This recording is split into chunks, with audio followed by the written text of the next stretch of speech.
Mainstream historians now begrudgingly accept the fact that Hitler wasn't funded into power by the capitalists.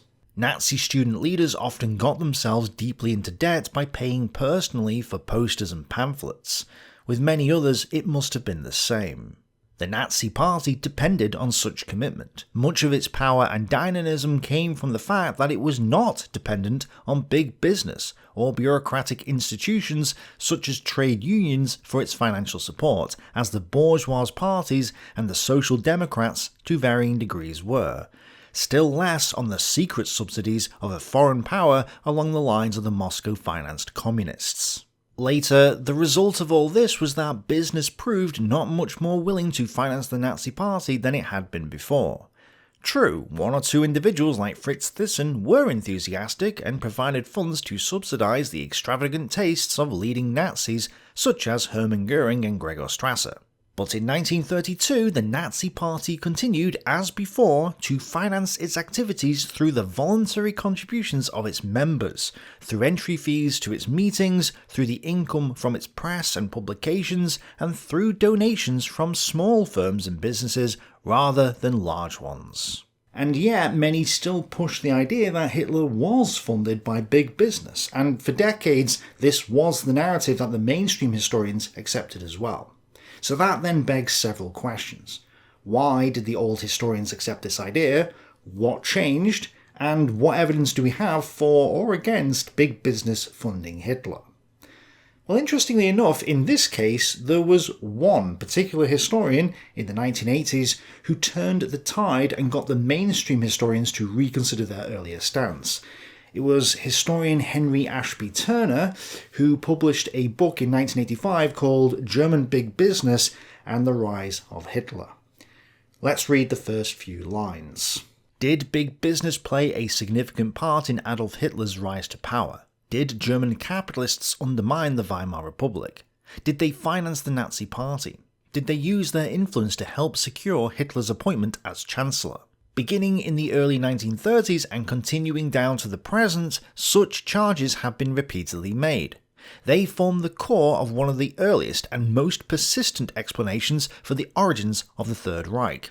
That explanation accords a decisive role to big business and classifies Hitler's regime as a manifestation of capitalism. And because of the surface plausibility of the charges levelled against big business and the ceaseless repetition of those charges, even mainstream historians have, with few exceptions, felt obliged to include big business support among the factors contributing to the triumph of Nazism. But when he looked into the history of this and the evidence for the claim, he found that the historians hadn't done their jobs correctly. Turner pointed out that the research into the role of big business was very limited and actually rife with distortions and ideological agendas. He says that those sources pushing this narrative are not to be trusted. Research into the political role played by big business has attained only very modest proportions. Publications on that subject have, moreover, been marred by grave qualitative defects. Some that long passed as important contributions have proven so unfounded and unreliable as to be virtually useless. Others are too hobbled by ideological constraints to merit serious consideration. Still others violate the rules of historical scholarship so flagrantly as to render them worthless. In his notes, he calls out several books and publications, including James and Suzanne Poole, who wrote the book Who Financed Hitler in the 1970s, noting that, among other things, its authors cited documents from archives that they had never visited. I love the fact that on Amazon the blurb for the book says, called one of the most useful and illuminating studies of Nazism by the New Yorker, a great source as always, this highly acclaimed work of history unravels the secret financial web which Hitler spun across Europe and around the globe to bankroll his dream of world domination. And all the reviewers are giving it 4 or 5 stars, and I wonder if they'd change their reviews if they knew that the book was complete nonsense. Turner calls out David Abram, who wrote the book The Collapse of the Weimar Republic, which was so bad that other historians wrote articles and books calling out the flaws in it. Another book he calls out rests upon a fabricated document that was conclusively discredited 30 years ago. And perhaps the most tellingly, he says there are scores of party-line publications from East Germany or the Soviet Union which are marred by ideological agenda and biases. Gee, I wonder why. I think it's telling that the Soviet Union and the communists in general were pushing this narrative so fervently. In my experience running this channel, it's the Marxists and the socialists who are the most vocal in their claims about Hitler being a puppet of the capitalists. For example, this Marxist quotes from William Shirer's book, which was written in 1960 and is massively out of date. Shirer quotes from Otto Dietrich saying that Hitler was running around holding private interviews with businessmen. Okay, well let's quote from Turner in 1985.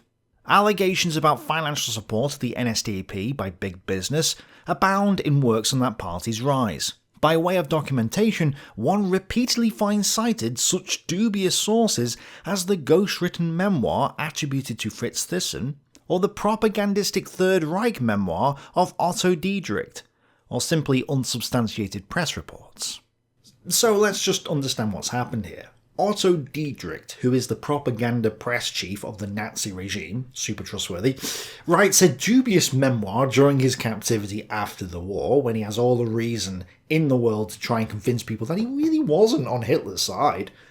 He says that Hitler had meetings with businessmen. Bear in mind that memoirs are quite literally the worst type of historical source. They are absolutely awful. Yet, failing to corroborate this source with any other evidence because he's a leftist, so he has no reason to do so, William Shirer then puts this claim in his popular book in 1960. Marxists and socialists then use this book as evidence that Hitler was funded by the capitalists. Then Turner calls out this source, and the historians using it in 1985, and mainstream historians begrudgingly accept this now. But the Marxists seemingly ignore Turner and all the current historians and are still pushing this narrative as if it's a fact, when in reality it's a lie. Same guy again. He basically spammed my channel with comments to try and undermine me in front of my audience. But this time, he's quoting from a source called Business and Industry in Nazi Germany. Except he's not, he's quoting from Wikipedia. This quote is from Wikipedia, not the source in question. Wikipedia has cited this source, and he's quoting Wikipedia but then passing it off as if it's from this source, a source which he hasn't actually read. He didn't even correct the poor grammar mistake that is evident in the Wikipedia article. It should be had, not has. This is most likely there because the people writing Wikipedia are political activists and therefore illiterate. But anyway, the quote reads: Von Fink and other industrialists met Adolf Hitler for the first time on 3rd of February 1931 at Hotel Kaiserhof in Berlin. At that meeting, von Fink and Schmidt committed 5 million Reichsmark, equivalent to today's 100 million Reichseuros, on behalf of Alliance to arm the SA in case of a leftist uprising. But Wikipedia has misled you. It says Fink and Schmidt committed 5 million Reichsmarks. The word they use is committed, which implies they actually paid. But they didn't. They only pledged the money. They would only pay out in the event that there was a leftist uprising, not before. And since no leftist uprising ever occurred, no money was ever paid. Hitler never received this 5 million Reichsmarks. The accuracy of that figure, recalled 15 years later by Wagner, is of no material importance, since the civil war on which delivery of the funds was contingent never occurred, so that the businessmen involved were not called on to make good on their pledges. I don't like the fact that Wikipedia is being used as a weapon to distort history, and I think changing the word pledged to committed is a very sneaky tactic to nudge the narrative in a certain direction, which is the sort of thing the Marxists are doing all the time. It's sickening if you really think about it. But the Marxist commenter brings up a meeting that occurred in February 1933, and he's not the only one to do this, by the way. I've seen this exact same point brought up so many times before that it's unbelievable. So, though it seems like I'm just addressing this one guy, in fact, he's just the latest in a series of people claiming the exact same thing. So I'm actually answering a lot of people here. But first, he quotes from me, because I supposedly said only one capitalist funded Hitler prior to the seizure of power, except I didn't actually say this. The closest I ever got to saying this was when I said, accurately, that, quote, prior to Hitler's seizure of power, the only major industrialist who was actually a committed supporter of Hitler was Fritz Thyssen. So I never actually said that only one capitalist funded Hitler prior to the seizure of power, because that statement is inaccurate. There were some minor businessmen who funded the National Socialists. But again, Marxists are always twisting your words to suit their agenda because they're lying through their teeth. So this lying Marxist then says a bunch of capitalists gave Hitler 2 million Reichsmarks after a meeting on February 20th, 1933, and he says this as proof that I'm wrong. Can anyone see the problem with this argument? Of course we can. All together now, this was after Hitler got into power. Hitler got into power in January 1933. This is February 1933, which is after January 1933. And I supposedly said only one capitalist funded Hitler prior to the seizure of power. Emphasis on the word prior. This evidence, and others like it, is therefore not relevant to this discussion, since we're talking about a conspiracy by the capitalists to get Hitler into power. Once he's in power, yes, they try to bribe him in order to not have their businesses taken off them, but that's not what we're talking about. The Marxist conspiracy theory is that Hitler was funded into power by a conspiracy of capitalists, and this event is not evidence towards that claim because it's after Hitler was already in power. And this really is a Marxist conspiracy theory. To them, anything that's not Marxism must be the end stage of capitalism. That's how they described fascism, which they take to mean National Socialism as well, even though National Socialism and fascism are not the same thing. And it's not just the Nazis. As I showed in my series on the Weimar Republic's hyperinflation, which I still need to finish, the communists were part of the Social Democratic Party. But after they split from the Social Democrats, the communists called the Social Democrats capitalists, and the Weimar Republic, founded by socialists, has also been called capitalist as well. Well, if that was the case, why were the German communists in a capitalist party in the first place? It just makes no sense, but their tactic is simple. Claim a bunch of wacky nonsense and shame anyone who dares to question their narrative. Unfortunately, I don't care what anyone else thinks about me, I only care about the truth. So I will willingly stick my neck out once again to tell you that the early historians were a bunch of Marxists, probably funded by Moscow just like the German Communist Party was, who then simply repeated the Moscow conspiracy theory that fascism and Hitler were funded by a cabal of capitalists. The problem was that they didn't have any actual evidence of this, and so went around asking witnesses if the capitalists funded Hitler, in which case the witnesses, usually in prison, were more than willing to say whatever they could to get their names in the history books. They would do no fact-checking, no critical thinking, no integration of the sources into a whole, and then they got called out for it. Rightly so. So with all that in mind, what evidence do we have of actual capitalists funding Hitler? Well, there were only 4 capitalists of any significance who supposedly funded Hitler prior to Hitler's seizure of power.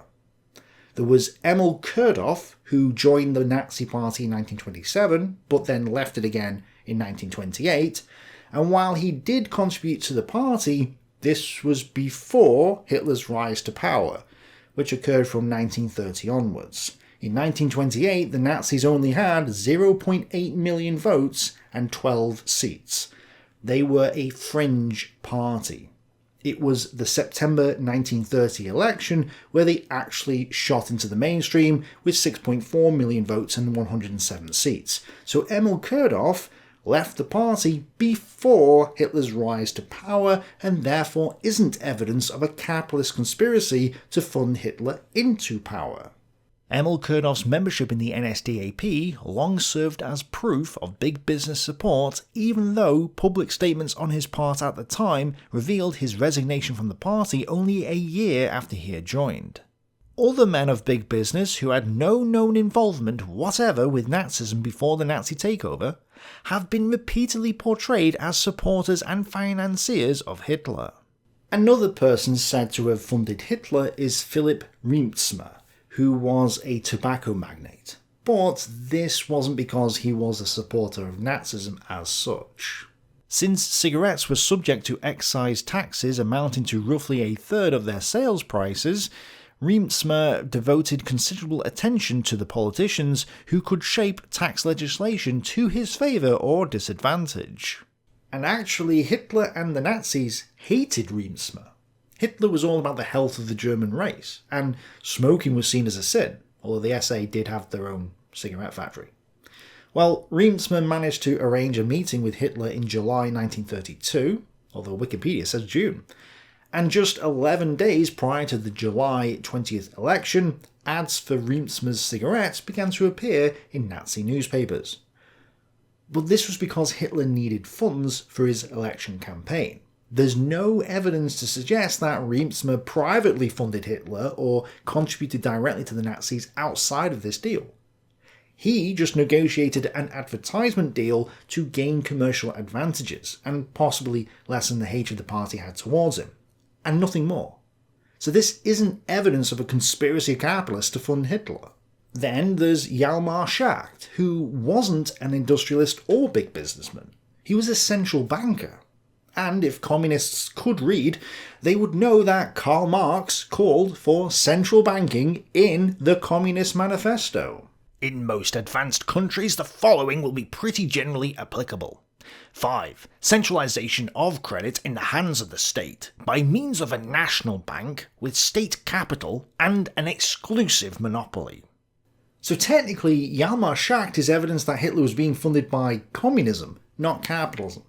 However, while I was previously under the impression that Schacht supported Hitler financially, it seems even that isn't the case. He did become a proponent for Hitler after 1930, and more publicly in 1932, but he never became a party member, and as far as I can tell, never gave funds to Hitler. But it's somewhat irrelevant anyway, because even if you think that a central banker was a capitalist, Schacht was unemployed at this time.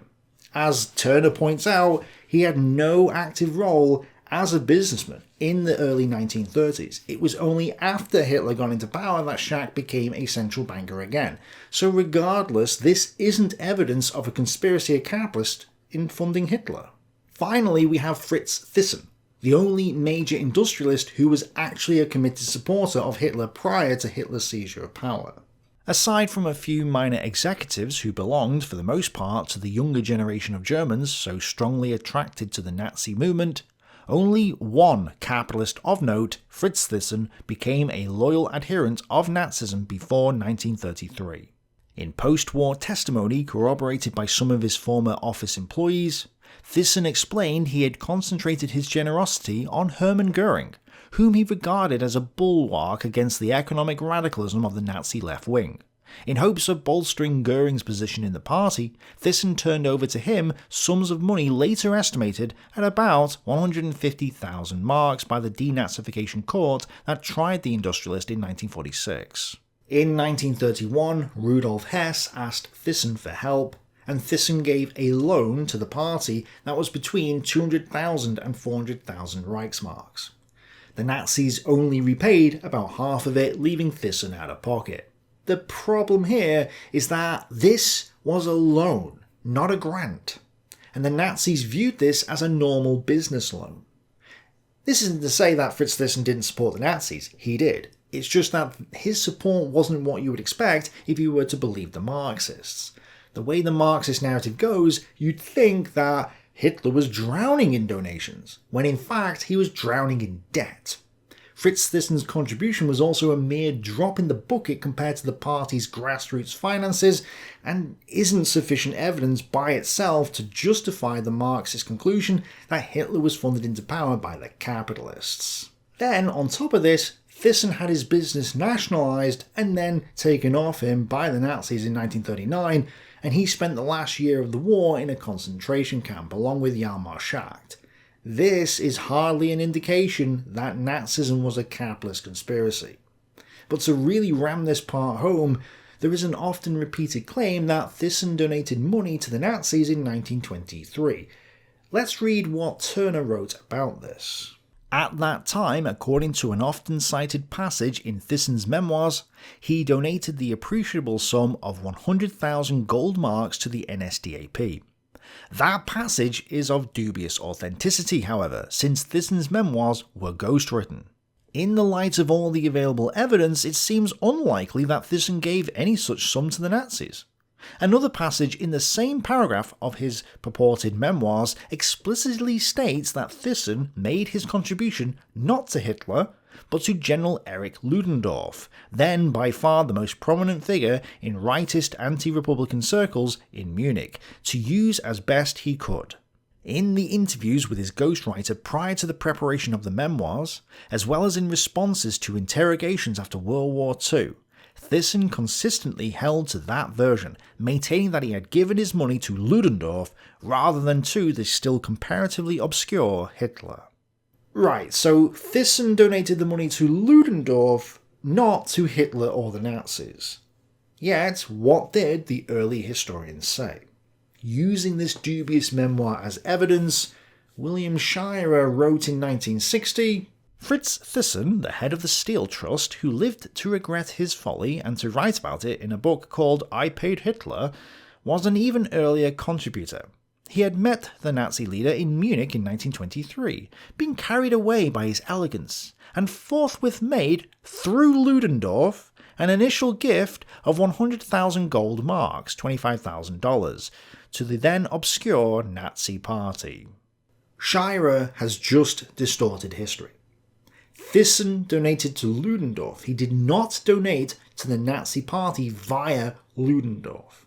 Shirer has used a dubious source, twisted it to suit his agenda, and has used that distortion of history to push an ideological narrative. This is a deliberate and catastrophic distortion of history being pushed by a leftist historian with an axe to grind. It is being repeated by modern leftists, and people are being fooled into believing the lie. Using only dubious evidence, most of which we've addressed, Shirer then concludes, it is obvious then that in his final drive for power, Hitler had considerable financial backing from a fairly large chunk of the German business world. Well, no he didn't. There's no evidence to support this claim, and what evidence there is, you have distorted. How much the bankers and businessmen actually contributed to the Nazi Party in those last 3 years before January 1933 has never been established. Oh, is it because the evidence is flimsy and any contributions there might have been were minor? Funk says it probably amounted to no more than a couple of million marks. He gave this guesstimate in jail in Nuremberg after the war, a dubious source at best, and Funk wasn't involved in party finances in the 1931-33 period, so his opinion is just that, an opinion. Thyssen estimates it at 2 million a year. He says he himself personally gave 1 million marks, again a dubious source and an estimate, no actual proof. But judged by the large sums which the party had at its disposal in those days, though Goebbels complained it was never enough, the total gifts from business were certainly larger than these estimates by many times. And yet you don't have any evidence at all of any of these gifts. You'd think that if there were that many donations, there would be at least some evidence of this, and yet the only evidence you have is flimsy at best, and you're forced to twist it to make it fit the narrative that you're trying to push. It honestly makes me feel sick. I am genuinely disgusted by the pathetic behaviour of these so-called historians, and all the others still denying the overwhelming evidence that Hitler was a socialist, or that Stalin, Mao, or Pol Pot murdered millions of people. What's happened here is pretty obvious, but if it's not completely clear yet, let me spell it out to you. The religion known as Marxism dictates that socialism and communism are good, and that our current society is capitalism.